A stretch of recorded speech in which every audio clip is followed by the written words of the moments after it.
बाप रे बाप, हमारो घर का नियम न एकदम पुरानका जमाना लेखा ह। कह दड़िए कि मुर्गा मछली ना खाए के आ खा के बोलबम ना जाए के। अरे ई के कह दियल कि बोलबम ना जाए के। हम त खाई मुर्गा ओकरे बाद से बोलबम जाई। बात बतियाव तड़ी जा।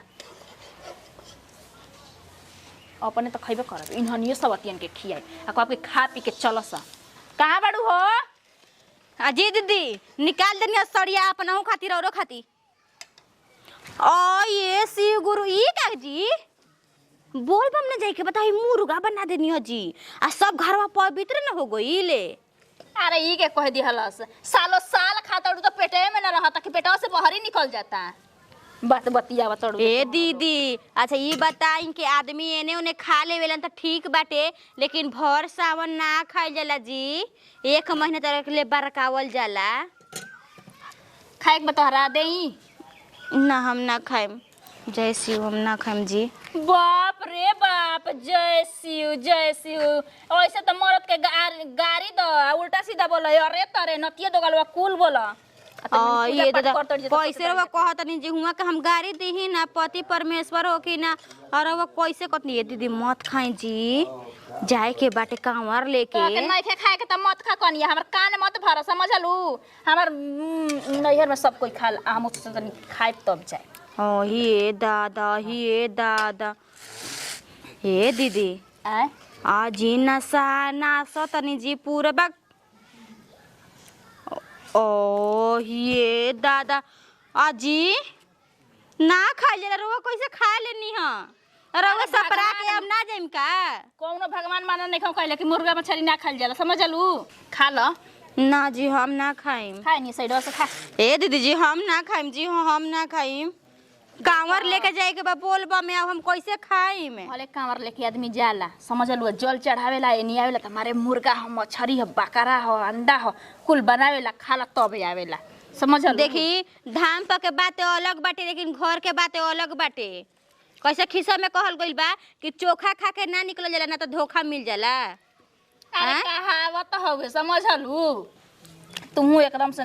लागत ना कि तू वही जमाना का हो, पुरान के जमाना का हो। ऐसे बात बतियावा तड़ू। खा त खा, डिस्टर्ब मत कर। तो खाए त खा न मत खा। ठीक बा दीदी रउआ खाई। कैसे हम ये दादा हम सब परा देनी है अब ऐसे कर लगनी है मुर्गा सवतिया अपने तो नहीं खी सकत। हमरो के खाइल दुसवार कोइले बड़ी से तन ओंगन जोन सोचे बस सोचस। खा पी के नहा धो के आ तब आराम से जाए। और तना न स्वादिष्ट बनैले बनी खाना। बाप रे बाप, खैला के बाद न न आनंद आवता। मोर घर तक पूरा मुर्गा खा घनी। ई का कइलू ए भौजी, है मुर्गा खाता उमर दे का हो गइल? तो चलबू ना कहां में बाबा धाम जाई? तो खा के जइबू। खा के चलम। हाँ तोरा की जय हो खो है तना कियो। ई का कहियन बाबा हो का कहि हां तो खा के आवो हमरा भीड़ कहे तवन। हां ई सब कोई बतावो एक महीना बरावे ला तू खाता सावन में मुर्गा पाप पड़ी कि ना? ना फिर कहतौ ना। अरे पाप का पड़ी जी। हाँ भगवान कहले बनो कि मत खाई मुर्गा मछली ना। भगवान कहे ना कि दिल साफ होके के चाहिए। ठीक बा, दिल दिमाग साफ होके के चाहिए। मुर्गा मछली खा तो भौजी हमू जाते तो हमू खा लेम तो कोनो बात नहीं खे। खाली सही में तो हमर मौगियो कहत रहे मन करता खाए के, हम ना खाए देते तो सावन में ना खाए के खिया दो करो के। बोलाई ना हां बोलाई तो रुको हम जाते कहे भौजी ले कह देतानी का। एगो पिनु के गोली सवतिया ओ मछली। हां वो देखल है क्या? हां कहती कि मुर्गा खा के ना जाइल जाला। हां हो भौजी का भइल बा अपन खा लो नहा लो जल चढ़ा दो बाबा ले। हैं तो बोला बोल बम जय शिव, बोल बम जय शिव ना भौजी।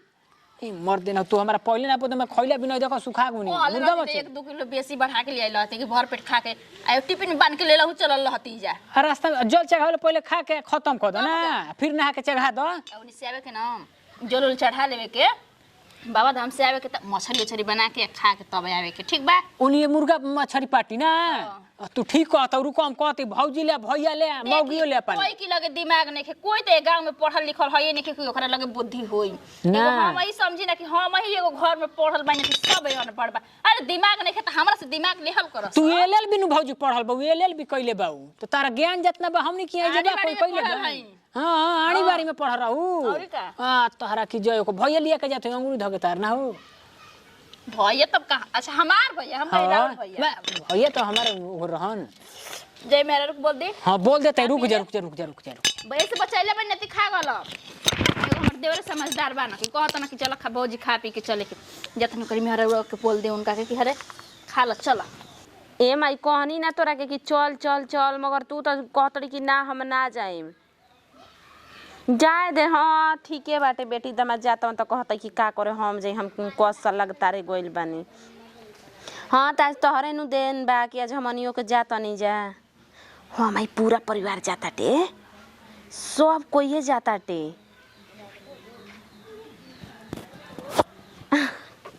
भौजी कहतई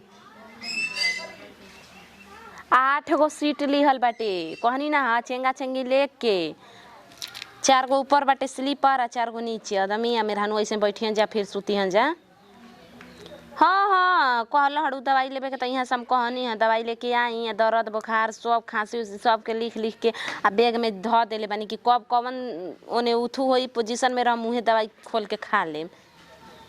गइल बानी वहाँ के बांसवा खोला तानू पूजा पाठ होता मंदिरवा पर जाके धोवाइल हटे तो उहे सब करवावे गइल हई का हो ठीक बा माई आ गईनी हाँ ठीक ठीक लागो रह माई कहती कि लिखली है तब कही है कहल ठीक बा तब ओइयो के बात तैयारी का दुगो कहाँ छी जाए के बोलबम का है अच्छा नैहर के लोग माई ना जाई माई हर एक साल जाले कहतिया कि असो ना जाई मेरे बुचे गोड़े लागो तनी अब बेटी पतो हो गइली सन त जासन भौजी जा तड़ी त भौजी कहतड़ी कि ई बसवा से ना हमनी संगे ना हाँ, चाची उची जाते जा तो वही पो तो कौन दे लगी वहाँ के चलती हैं आराम से अब माई जौन बांस खोलवावे ले तब वही पनु जाई अब नाहियो कोई जाई अपन घर जीवन त कैसन लागी ना बात ई तो बात सही है उ कहेला नु सतो खरल बसवाला कि हमरा के 10 गो आदमी रुवा देही 10 गो सीट रुवा के देतन त माई ओही में ले लेबे ले तो तब तैयारी और कर निकलल जाई हे भगवान सब तैयारी हो गइल बा बैग में सब सरिया उया के चैनल सब लगा देले बानी और 2 हाफ पैंट ले लेले हनी आ ठीक बा आ कमरिया वाला सब सामानवा ए जगह चौकी पर निकाल के रख देले बानी अब कमारा वाले लिहा ओकरा कमसा जा दे मुझे फिर नया कामर किन जी न दिनी ना कांवर ना किनाला एकदम पागल हनी का जी ओ जगह पे सजी हां आ देखी ओने दारू और या गांजा उंजा बिल्कुल मत करे रहुआ कबे से हम जाना त कि डेबरवा कहला कि जे भक्त सच्चा रहेला उहे गांजा पिएला ओ जगह तो गांजा तो भोलेनाथ के प्रसादी है तो उनकर प्रसादी खात ना जाई तो देह में ताकत आ गोड़ के थकैनी कैसे दूर होई ना नहीं खे पिए के ना तो समाज हम आधे दूर से ना से उतर के बस पे साहब चल आई नहीं कुछ सुनले कि बाबा के बूटी है मरला पे एकदम देह में ताकत होला सुइया पहाड़ चढ़ जाला नदी में तो ऊ ना छुटी भले दारू ना पिए नदी में मगर गांजा तो पियत जइह ना ए जी सेल पारवा पदवी चढ़ चढ़ के बैठी हनु सूत के जालन की चढ़ चढ़ के जालन एको एगो सीट रही एकदम आराम से तेरा गोड़ फेंकी है आराम से सूत के जइह नि फिकीर आजी गड़िया चलत रही में आदमी गैस कैसे छोड़ी हन कुछो गैस छोड़े में कौन प्रॉब्लम बा सके तो जगह में टंगरी उठा देवे के मार देवे का पड़ाम दे और क्या कौन रुआ बात कहते जी अब बाजी तो आदमी सब ताके लगियन कौन मारा तो बाजी तो मुंह को दिया मुंह तो कर दिया आराम से सब जानी कि मुंह के आवाज है चली तब आरी सामान भौजी हां का बतियाओ तब जा तनी जा अब भौजी बड़ी भौजी मुर्गा मत खाती मुर्गा काची मुर्गा लेग पीस तुरत आई मुर्गा खातई झूठ मजाक करता सही में भैया कसम से कहते भोले बाबा कसम कहते झूठ काहे के बोलब मुर्गा कहां ना भवानी देवर जी अभी जस्ट हमनी बुसे कचवनी आ रही को ठेकुआ को बनवा के निमकी छनवा के दीदी जी गइल हनी ना ना खाते हम तो झूठ ना बोलना तो चलो जा देख लो जानू आ दूसर का बात तुम के बताओ तनी हम कहलिया हो भौजी और जाए के बोल बाबा तू खातू मुर्गा तू कहते नु अरे बेटा वो खा के जाई जाला जू बड़ा जरा पानु तो खसी कटेला जे जल चढ़ावे जाला वो खाला तो हमको सही में हमरो मन करत रहे कोइले हमर मौगियो के समझ जाए कोई तो हमर मौगी तो तरसतिया हम खइले बिना टूटल बानी खात नहीं खिंजा तो हम कहले खाइम भौजी अरे खा के चलो जो का बा एमे तो ये जे शुद्ध न हो के आदमी जाला ना ठे मरले बाजी तो नहा ले जे ना हो जा गंगा जी में तो जला चढ़ाओ जी तो सुनना जी में गंगा जी में नहाएंगे तो जा ये बुरबक के खाए के सब कोई को चलो जो खा लियो ना भगनी का करतन जाजी हम कोनो संग ना जिम जन्नी बोलबा में ए मर दे मांस खा खा के बोलबा मत भी चला ने अरे कुछ ना होई हो तक खा के नहा के एकदम जल झाड़ सकता उ का दीदी जी कहनी जी आए ले भी तनी का घर में उहाँ के का सपना अपना का देखनी है कि तहरा के मुर्गा मछली खा के बोल बम जाए के बाटे आए के जीव लेके जीव का ओनी हमनी के ले तक जीव जाता तारा ना खबू जतो जानी हम तो खाई कहां बहन जी ये पागल जैसे पागला रवा बात करतनी जी भूत का सवार हो गेल बार तो मत खाम जाते पर मौगी खियाई अरे बेटवा आई हो रामा करे कहाला में बा ओहो भौजैया जवन कह देलस तवन मान लेलस बतिया चलो तो हमनी को तन दिन खा के चल चल जी मुर्गा मछली खा के जाई जाला आ मुर्गा मछली जवन घर में करियो सन और करत रह हमें हैं नाच क देली जा अब हमरा आगन घर में साड़ी उठा के चले के परल तन की एक ना हो जाई दाई यहीं देखी ओही एक कन्यावा दीदी जी मुर्गा बनैले बने मुर्गा खातनी अब बतावा बोल बम जाए के बाटे त आदमी मुर्गा खा के जइहन हो अजी दीदी हमरा त मन तरसत है मन करता मुर्गा खा ली केतना दिन के नहीं जा खइले तू एकदम जीभ चट्टे बाड़ू का हो आए अजी मान ल 15 दिन बुझाता के जइते नु बाटे अब एथी का खा 15 दिन के बादे खइया 20 दिन के बादे खइया आ वहां के खाए लगानी हमनी के बस माना करते जा का कुछ बैठ खाते न वहां एक कने हमनी के नइखी जा खइले हो त कैसे हम करें आए ओ नहीं की खइले ना हमनी नइखी जा खइले हमनी के भर सावन ना खाइम जा आ एतवार एथी एतवार के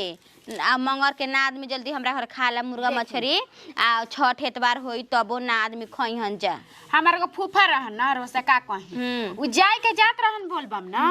आ परनु राजरापा खसी काट के खात रहन जा हाँ सोच ली दीदी जी ना मत धइले रही एक कने आवा कि एथी का है आदमी जालन जा तो जल ढा ढार के आ तुरंत मुर्गे मछली खालन जा आदमी खा लेवेलन बताई तो उहे न हम कहनी जी हमन के खा के नहा के धोखा अपन चलती जा अस्थिर त का भइल बैठे तोरा वो सब कहती है कि ना ना चल चल काटत ए कने बाक हमरा ना गजब देख हृदय एकदम तारा मानी न तबे इस काम करल जाला हमरा हृदय नहीं के कहते कोई मुर्गा मछली खाए खाते लइका लोग लइका पर दुख परेशानी एथी हो कि तब का होता जी हमनी से त बड़ उहा के बानी वहां कुछ होते नहीं खे आ रउआ खूब मतलब हृदय के आथु के जानत नहीं त जदी मत खाई हम त चलो नहीं खाए आप मर्द के निकरम दुगो पीस उहा के देवा हम खाई भर पेटा अपने खा नहा के बारन धो के बतावा त होई गलती नु करतनी दीदी जी हैं कहीं स्थान पर जाए के बाटे आ वे घूमे ये कहल जाला कि देवता पितर भी जाता नहीं मुर्गा चाप के खा जाता नहीं ये कनिया मत खा तू हो एकदम के पते रटले कोइले बाड़ू काहे ना खाई बक हमरा नहीं मन लेत भावत का हो बाजी हैं एगो बात कही का तारा के तो कहला तू काहे मर्दान का साथ हु बनल भी भौजी तो खाए के नहीं के मुर्गा बनैले बाई खाता ही खइबे अरे हम जात रही खाए यहाँ कहते नहीं के खाए के खा ले अरे खा तू हूँ खा देखो फिर कहती ना ना कहते जानता नहीं बाबा जी हमारा हिया से के दिल हमारा नहीं के गवाह करत कि हम खाई काहे ना का जन का है जानता नहीं ना हमने घरे ना आइखी जा खइले पियले अरे तो सावन में जान तो खाता कैसन लागे लगल हो बिना चूड़िया के बक पहन ले अब भोले बाबा और भंगी हवन उनका कुछ बुझाला खाए पिए वाला आदमी हवन यही तर भागल बन देखा तो पहाड़ पर तो खातरन पियतन का जानी काहे शिव जी एकदम पहाड़ पे के ऊपर पर्वते पर रही ना एकदम सुनाले भाई ना जी कुंकर के काली जी रखे देते ओजा ले जा गइल बाड़ी काली जी ना सणहवा लखे दल रे सणहवा बासहा बैलवा ऊ काहे खाती काहे खाती अब ये गुल का हवाई बुझ तो जानी फिर कह तू अकेले रहती तो कह देती भौजी बैठा के बैठा रे अच्छा हां कह देम कनेवा से कनेवा हमें भी कह दी हां हम भैया नु बताइए कि हम बताई कैसा बात बा से इससे कहीं ना जी उल्टा पलटा कैसा बात बता शंकर जी फुहर हई आ शंकर जी ऐसे ही कार्तिक जी आवे थी भई रहन फुहर ना बड़का मौग आदमी हम संकरी तू जानते खूब अभी ऊ कैसे सही में भौजी तू ता ऊ कैसे आय ऊ कैसे यही तरह हो गलन गणेश जी कार्तिक जी देख बताओ। हम जननी कि ये लइको बतिया कयन घुरा फिरा बताओ, के हम झूठ बोलते हैं भौजी ना ना ना ई तो बस सही बा देखी मेन बात बा कि भगवान के दिन बा जब भगवाने कुली सब कइले बड़न ता धरती पर के लोग करबे नु करी आ हां लोग कहेला प्यार लोग करला के गलत की चीज हवे काहे औ नखी न कइले के जी राधे कृष्ण राधे कृष्ण अरे उ रखले रहन कगो 365 गो तो कगो रखले रहनु हो हैं का जानी जी हम सही में उ कता ना आ वो बेचारी तब अकेले जाके ये ऊपर रुक्मिनी से शादी कइले बरन तो उनकर ऐसे ना रह अब उनकर शादी भइल बा जी कोइले ओकर रखले रहनु 76 रहन कि ना रहन हां 76 ना त हमनियो के 76 बन जाए हाँ, तब छोड़ा जाओ कोई बात रे राम ई का कहते रे कने मत एकर मतलब तू यार का रखले रहली अपना नैहर में दीदी हां क्या कहता नहीं रे यार भतार कुल रखल रही ओ जे सेनु डलवइले होई हनी ना हो ओ ये दादा तो भर मान डाको मरवा का खरत रहने सुना ना भौजी कहते नु चल जाऊ खाली जाओ तब चले के अरे चल ना तू मान जा भौजी देख ए तू हम बानी नु चलो भैया न तारा कुछ बोलबे ना करियन अरे चल का भन्या ओ ये दादा अरे गिरम जी अरे गिरम उठ ना तू ना गिर बुआ भो कुछ खा लेनी से एकदम पेट भर गइल तना ना बढ़िया बनैले रही मुर्गा कि का बतावे के सब ये खा के देख से खाली बर घर में बैठ के एकदम से ने कैले रह तड़ी स लगता कि 80 बरस का पुरानिया भइल बाड़ी जा अरे हम दादा जियत रहना त मुर्गा खा पी के जा सुनही का त हम सिखले बानी जास सावन में त खा पी के आराम से एगो टिफिन में औरी न तर ले से मुर्गा मछली आ बतड़ी जब बात बतियावे खातिर आहो नइखे सुना चले के बाकी नइखे चले के घर रहे पे त रह जा हम जाता नी घर में घुसियाल बढ़ जा मर्द ले लेके लगता कि एकदम निकले के मने नहीं करते इन लोग के काला पता कहत कि ढेर बोलत अड़ी यार रे कर के चला ले ना दे कर खाए के मन नहीं खा मुर्गा आई आ हो कनिया एगो तो कुछ कहबो ना कइलु जे बना के दरिए पर देता नहीं तो तहन लोग के घोटात नहीं खे अरे गोड़ दबा दे बुरा ओने त बहुत दर्द दिक्कत है ना आ ये देवर जी ये दादा देख ला जा तो हम लोग से बढ़िया तो हमर देवरे ने बना के हमर ध्यान रखे लगवाली पर दबा कपर ये सुघारा कहनिया ना ए बाबा जी ले जाइए एगो थरिया में खाइब आ खियाई प्यार बढ़ेला खइला से ठीक बा कहनिया कि एक ही टिप कहनिया में ले लिहा अपनी मर्दा के अपना के कहां ना लेके चले के बोल बम भूख लगे रास्ता में त खा ले के रहे दी ढेर सेवा मत करी ये त पेट कोई भूख आ भजी हां जे के फेरा में ना हमनियो के फेरा बना देनी जा आहो तारा खाए के बा अभी धइल वे चोरा के भौजी हाथा ना का धइल बकना तेल में ओसई कल्हार के मुर्गा निकाल के रख लेनी हमी बोल खमरिया बोल बम खा के बोलेगे कैसे बोलबू जाए जाए के बेरी कैसे बोल कमरिया बोल बम बोल कमरिया बोल बम बोल बम बोल बम बोल बम बोल बम सोच ला जा कैसा नारा लगाता हो खा के मुर्गा मछरी आ नारा लगाता है जी के बा कि बोल बम नाश क के रखले बनी रउआ कही हमरा के माने तू घर से बढ़ जेठाऊ कि जैसे कहबू सही करब हां देखनी सास के ना देखलन त रउआ के सोचलन कि रउआ सास पीछे का हमनी के सब दर्जा मिटावतनी ए दीदी खा कर रउआ हां त हमरे के कुत्ता नहीं खे कटले समझलू हम समझदार बानी कि का गलत बा का सही बा का जी बबुआ जी बोली हां चलम खा के चलम हम जाई खाई नाश कइले बड़ा हई त नाश कइए देली हैं हम ना खात रही दीदी ऐसे हम किनारे में देख ली बोल बम बोलत रह भौजी हमरो के खियाबा दू पीस चल बा खइबा मुर्गा चल के बोल बम खा के हां चल के धीरे पर हीर ले पड़ी जा कहतड़ी जा ना कि मुर्गे मछली ना खाए के तनी काट दे में जी गवे 56 छोड़ी 72 मुड़ी कर दे चल ना मान जा ए देखो अपने मर्द के अपने घर में लेके समझावा जो किया ना ए भौजी तोहरे खातिर हई मार खाता नहीं नहीं हरवा सब कोई के जाना तनी कि सावन में जाए के बेटा वो बाबा धाम सब कोई जाता टे आ सब कोई ये जगह मीठ मंतरी बनता करे तू बैठ के जगह हां हम ना तो कहीं चुमू खड़ी कि बैठा ले बैठ गइल भाई देखो मुर्गा मछली खाए के चाहिए समझलू मन में कल छपट ना रखे के चाहिए दिन भले कवर सजावत आ जा भौजी आ हो कौन ये सुना उठवे का बार दे मन में पाप भरल है कहे कि मुर्गा मछली खइबे ना करब बोल बम जाता हम थोड़ा ना खात रही हम थोड़ा ना त ना खत रही दउजी का करत रे ए कने तू पहले कहत रहलु तू आ हम ना करने बोलो बाबा हम ना जेबू सन सत्य नाश हो गइल हम इहा चल जी हां हम चली माने कि तू हमर सास हऊ कि जैसे कहबू वैसे सब कोई करी कि ना जाई गइल सास से दादी बने वाला रीति रिवाज गइल जाइब हम तारी कहला से ना जाइब रौरे चलते हमनियो के ना जाए तो चल मुहा फाटिए जाई हरम जादी कहीं के भाग हटा है यहां से हम खाइम तू तो एकदम से न बिस्कुटिया लेखा रंग बदल तारू का गोल हम कहने मुंह पुनम खाइम